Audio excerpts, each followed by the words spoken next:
सबसे पहले सुप्रिया जी आपसे मैं सवाल पूछना चाहती हूं, क्योंकि चुनाव के समय जनता के बीच मैसेज किया जाता है बड़ा जरूरी होता है, और ये हरियाणा के उदाहरण से साफ भी होता है, जहां पर हमने देखा कि पार्टी के भीतर ही अगर शायद दो तीन राय, दो तीन विचार, दो तीन चेहरे आ गए, उसकी वजह से नतीजों पर कितना प्रभाव पड़ गया।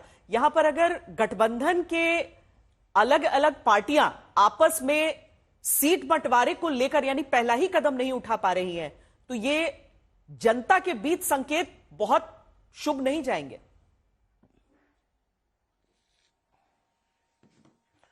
आपको, आपके दर्शकों को और मेरे फेलो पैनलिस्ट को सबसे पहले तो मेरा नमस्कार।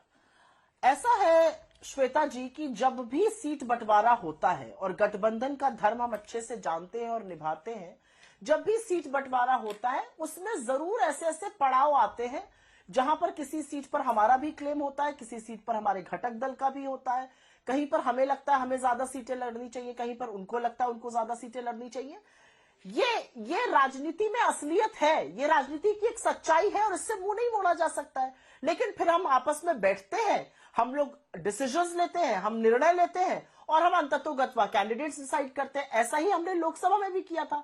लोकसभा में भी भारतीय जनता पार्टी तमाम तरह के शगुफे भेज रही थी, लेकिन क्या हुआ था, हमने इनको महाराष्ट्र में बड़ी शिकस्त दी थी। इनकी कम से कम 28 सीटें कम हुई थी महाराष्ट्र में।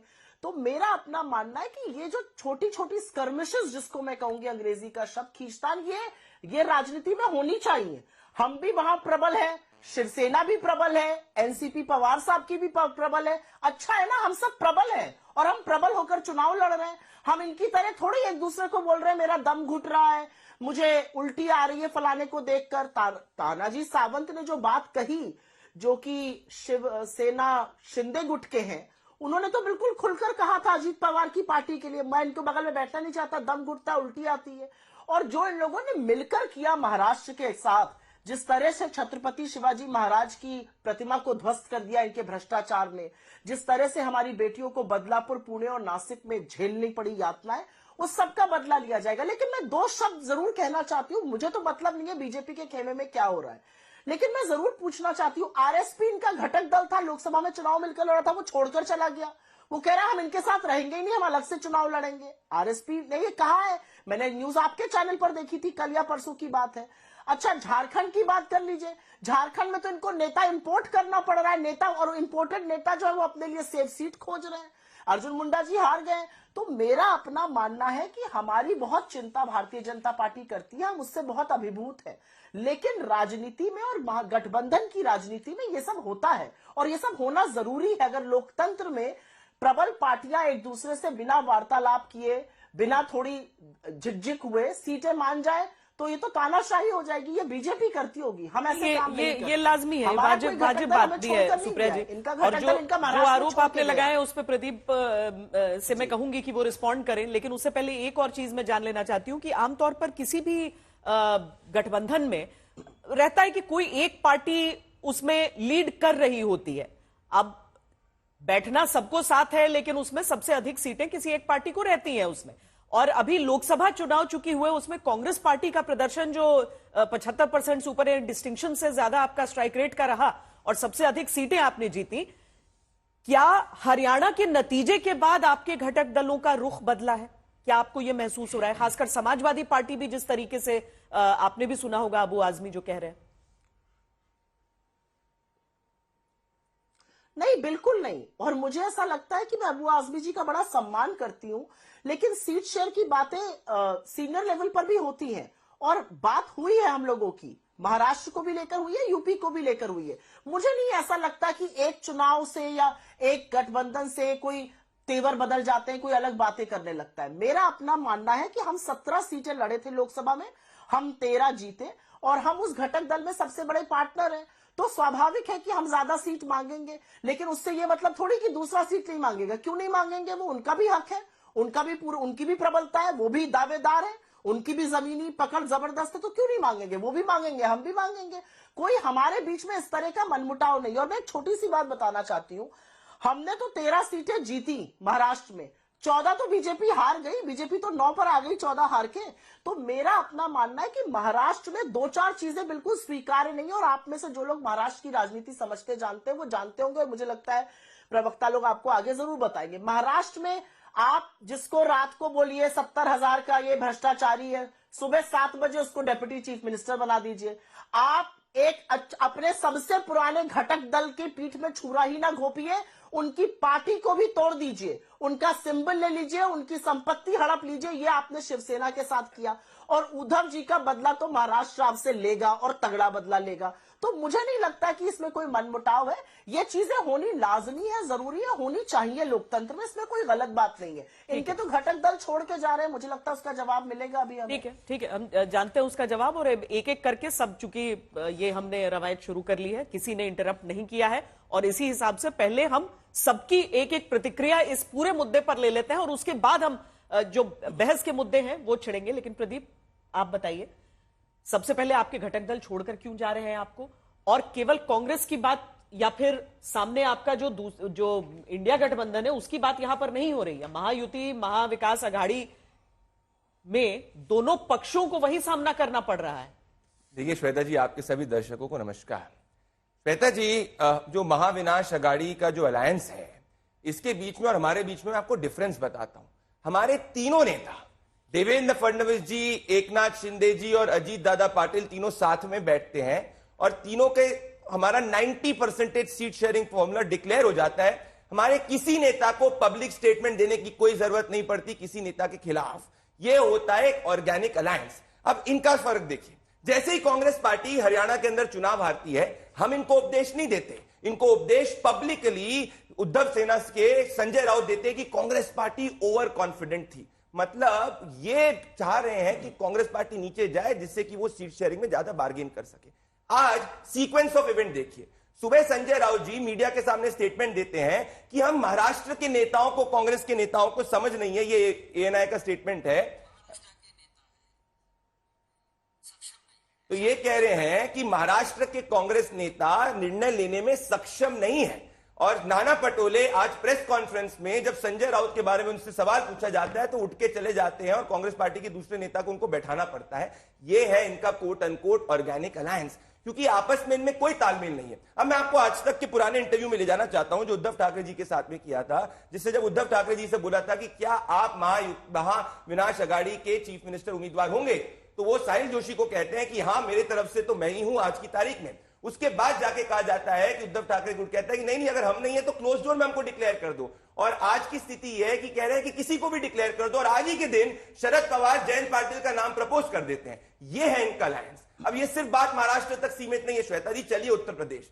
एक दिन पहले इमरान मसूद ने कहा था कि अगर मीरापुर की सीट कांग्रेस पार्टी को मिल जाएगी तो अच्छी बात रहेगी। समाजवादी पार्टी ने कांग्रेस पार्टी से कंसल्ट करे बगैर मीरापुर की सीट जो है अपने आप जो समाजवादी पार्टी को दे दी। मतलब कांग्रेस के नेताओं को पब्लिक स्टेटमेंट देना पड़ रहा है क्योंकि आपस में इनमें कोई बातचीत नहीं है। यह है रियलिटी इनके अलायंस की। अब देखिए जम्मू कश्मीर के अंदर जहां इनकी सरकार बनी है, ओमर अब्दुल्ला इनको एक अलायंस जो है सिर्फ एक मिनिस्ट्रियल बर्थ देने की बात करते हैं और फिर ये विवश हो जाते हैं आउटसाइड सपोर्ट देने के लिए। तो हमें कोई कांग्रेस से नहीं, आपस में इतनी इनकी लड़ाई है कि हमें इनसे लड़ने की जरूरत है ही नहीं। हम जनता के लिए लड़ रहे हैं। और मैं आपको एक ट्रेलर दूंगा हरियाणा का। हरियाणा में क्या कह रही थी कांग्रेस की नेता कि भाई 10 सीट आएगी हमारी, 15 सीट आएगी, नाम बदल दिया जाएगा अगर 10 सीट के ऊपर आ जाए। नाम तो इनका नहीं बदला गया, ना इनने बदला, पर हरियाणा की जनता ने इनको बता दिया कि जनता हमारे साथ है क्योंकि ये अपने दलित नेताओं का अपमान कर रहे हैं। चलिए ठीक है, अब मैं आपको 10 सेकंड बताऊंगा क्यों ये झूठ बोलते हैं। ये इन्होंने दलित की बात करी थी। ये कल ही के दिन कांग्रेस ऑफिस में इनने फोटो ली और ये देखिए आप ध्यान से, अगर मैं चाहूंगा आपके करके, ये कांग्रेस ऑफिस में जब ये सब कांग्रेस नेता फोटो ले रहे हैं, बाबा साहेब अंबेडकर को इनने अपने पैरों पे बाबा साहेब अंबेडकर की फोटो लगाई राहुल गांधी के पास में। अगर ये देखा जाएगा तो ये है इनका दलितों के बारे में सच्चाई। अब इनने कहा था कि किस तरीके से शिवाजी जी को अपमान हमने किया। मैं राहुल गांधी जी का वीडियो दिखाना चाहता हूं जिसमें राहुल गांधी जी को जब शिवाजी जी की प्रतिमा दी गई तो राहुल गांधी जी स्टेज से शिवाजी जी की प्रतिमा को हटा देते हैं। अगर आप इसको जूम करेंगे तो आपको पता चलेगा। तो ये हमको कुछ ना बोले, इनकी जो सच्चाई है ये देश की जनता देख चुकी है। तो हमें घबराने की जरूरत नहीं है। क्या ये अपना सीएम उम्मीदवार डिक्लेयर कर सकते हैं? क्या उद्धव ठाकरे जी जयंत पाटिल को मानेंगे चीफ मिनिस्टर उम्मीदवार? मैं ये सवाल पूछना चाहता हूं। आनंद दुबे जी, एक तो संजय राउत की तरफ से जो बयान दिया गया वो ये दिल्ली ही से होगा। अब बीजेपी ने भी कटाक्ष इस पर कर दिया है, हालांकि कि एक समय था जब बाला साहब के सामने ये सारे निर्णय होते थे, अब दिल्ली आप लोगों को ले जाना पड़ रहा है उस निर्णय की प्रक्रिया को। दूसरी चीज जो प्रदीप भंडारी पूछ रहे हैं आपसे कि क्या उद्धव ठाकरे का ही चेहरा होगा? श्वेता जी नमस्ते। आपको, आपके सभी दर्शकों को नमस्ते। देखिए, आपके शो का नाम है दंगल, और जहां दंगल होता है ना, वहां बहुत सारे दर्शक भी होते हैं, और दंगल थोड़े थोड़े होने भी चाहिए लोकतंत्र और संविधान में। हमारी जो महाविकास आघाड़ी है, पिछले 2-3 महीनों से हम टिकटों को लेकर, सीटों को लेकर, मुख्यमंत्री को लेकर कई बैठकें कर रहे हैं। जब बैठकें होती हैं, जब एक परिवार के लोग इकट्ठे बैठते हैं, तो थोड़ी बहुत हल्की मीठी नोकझोंक भी होती है, लेकिन वो मीठी होती है, उसमें बहुत ज्यादा उपद्रव नहीं होता, हिंसा नहीं होती है। जैसे सिर्फ टॉवल इस समय महाझूठी सरकार में चल रही है, हमारे यहाँ नहीं है। अमित शाह जी ने 2 दिन पहले एक नाथ शिंदे जी को लेकर कहा कि भैया, जब आपको हमने मुख्यमंत्री बनाया तो हमारे लोगों ने बलिदान किया, अब जब चुनाव होंगे, नए मुख्यमंत्री की बात आएगी तो हम देखेंगे क्या करना है।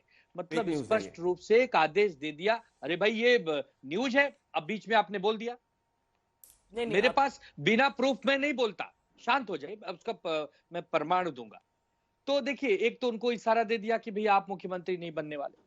दूसरा, अमित शाह जी का एक और बयान है 4 दिन पहले का, मुंबई की धरती से ही, कि इस बार हम लोग मिलजुल के लड़ लेते हैं, सरकार बना लेते हैं रोगा के, 2029 में बीजेपी पूर्ण बहुमत की सरकार अकेले अपने दम पर बनाएगी।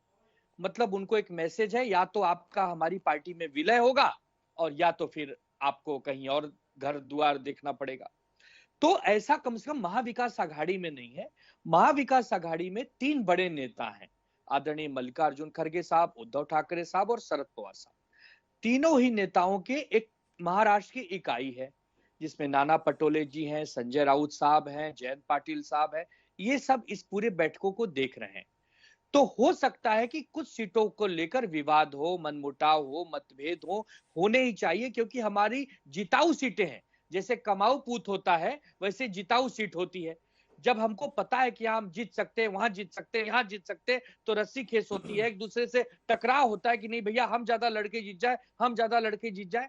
तो इसके लिए यहाँ पर स्वस्थ माहौल है कि भाई यहाँ पर लड़ा जा रहा है किसके लिए? जीतने के लिए। लेकिन महाझूठी सरकार में क्या है? उल्टियां आती हैं, एक दूसरे को देख के घृणा आती है, एक दूसरे की सीटों को कैसे गिराया जाए वो होता है। इनके पास संबंध नाम का कोई चीज नहीं है।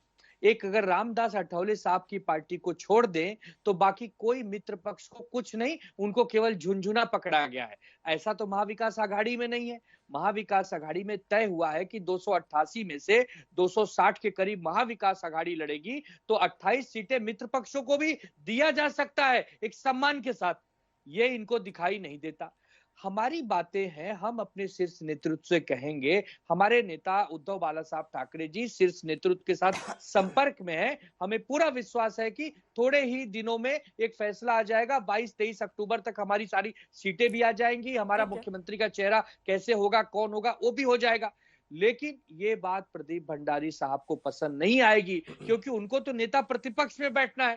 ठीक है, लेकिन कृष्णा हेगड़े जी, ये बताइए आप कि आपको डर है कि एकनाथ शिंदे अभी तो मुख्यमंत्री रहे हैं, लेकिन मुख्यमंत्री शायद आगे न रहे, क्या उन्हें प्रोजेक्ट किया जाएगा? हालांकि जब अजीत पवार, देवेंद्र फडणवीस, एकनाथ शिंदे मौजूद थे साथ, एक साथ मंच पे, तो उस समय कुछ संकेत ऐसे दिए गए, लेकिन क्या पार्टी के भीतर ये चिंता है, विषय है? नहीं, बिल्कुल नहीं है। और पहली बार मैं देख रहा हूँ हमारे मित्र आनंद दुबे जी दंगल के प्रोग्राम में प्रवचन दे रहे थे, बहुत अच्छा लग रहा था। दूसरी बात यह है कि ये हमारे जो एकनाथ शिंदे जी है, देखिए, हम शिवसेना भारतीय जनता पार्टी के मुकाबले महाराष्ट्र में छोटे पार्टी है। उनकी 105 विधायक है, हमारे 40 विधायक है। फिर भी भारतीय जनता पार्टी ने बड़ा मन दिखाया, एकनाथ शिंदे जी को मुख्यमंत्री बनाया। अजीत दादा जिनके पास 40 विधायक है, उनको भी उप मुख्यमंत्री पर बनाया। तो हमारे में अंडरस्टैंडिंग आपको इसमें ही समझ में आएगा कि कितना अच्छा हमारा अंडरस्टैंडिंग है। दूसरी बात यह है कि कांग्रेस का अंडरस्टैंडिंग देख लीजिए। जो गए लोकसभा इलेक्शन था, वहां पर सांगली के सीट पे उद्धव ठाकरे जी ने बिना ये सब कांग्रेस को पूछ के अपना खुद का कैंडिडेट डिक्लेयर कर दिया, और कांग्रेस ने वहां पर अपक्ष कैंडिडेट को खड़ा करके उद्धव ठाकरे जी के ऑफिशियल कैंडिडेट को हरा दिया। अभी उद्धव ठाकरे जी वो विधायक से बात नहीं करते, वो जो खासदार है, सांसद है, उनसे बात नहीं करते। तीसरी बात यह है कि संजय राउत जी कह रहे हैं भाई हम तो दिल्ली के नेता से बात करेंगे, हम तो महाराष्ट्र के कोई नेता से गिनेंगे नहीं। महाराष्ट्र में इतने उनके मुख्यमंत्री और रेवेन्यू मिनिस्टर और बाला साहेब थोराट CWC मेंबर, किसी से इनको बात नहीं करना है। और दूसरी बात यह है कि जब उद्धव ठाकरे जी की जो सेना है, जो उद्धव ठाकरे जी की पार्टी, जब कांग्रेस हार गई थी हरियाणा में, अगर किसी ने सबसे ज्यादा मजाक उड़ाया है कांग्रेस का पूरे देश भर में, सामना उनके मुख्य पत्र में, वो उद्धव ठाकरे जी के पार्टी ने इनका सबसे ज्यादा अगर किसी ने मजाक उड़ाया कांग्रेस पार्टी का तो उन्होंने उड़ाया। और आज उद्धव ठाकरे जी की पार्टी क्या है, औरंगजेब फैन क्लब की मेंबर है और पूरा कांग्रेस का वोट जो है वो उद्धव ठाकरे जी के पार्टी को जाती है। और उद्धव ठाकरे जी का सो कॉल्ड जो पहला उनका हिंदुत्व वोट था, वो पूरा हिंदुत्व वोट, महाराष्ट्रन वोट जो है वो एकनाथ शिंदे जी के पास है और हमने 12% 13% वोट उद्धव जी से छीन लिया है। तो गणित बहुत साफ है, आने वाले दिनों में भी काम करने वाली सरकार की जरूरत है। जो सरकार एकनाथ शिंदे जी की और मायावती की, जो 24 घंटा काम करती है, लोगों के बीच में काम करती है, महाराष्ट्र के लोगों के हित में काम करती है। हमको कोई फेसबुक लाइव वाली सरकार नहीं है जो कोविड में 6,000 करोड़ रुपए का स्कैम करे, जो बॉडी बैग में गफला करे, उद्योगपति के घर के नीचे बॉम्ब रखे, लेडीज बार से 100 करोड़ रुपए का वसूली करे और जो साधुओं की हत्या पालघर में करे। हमको चाहिए काम करने वाली सरकार और हमारी सरकार काम करेगी। और 2019 में शिवसेना और भारतीय जनता पार्टी साथ में लड़ी थी। ठीक है। 2024 में फिर से शिवसेना और भारतीय जनता पार्टी अजीत दादा के साथ साथ में लड़ रही है। ये उद्धव ठाकरे जी है ठीक है, जो आनंद दुबे कांग्रेस जी के को साथ आपके हाथ आंकड़ों पे मिलाए। एतराज है जी।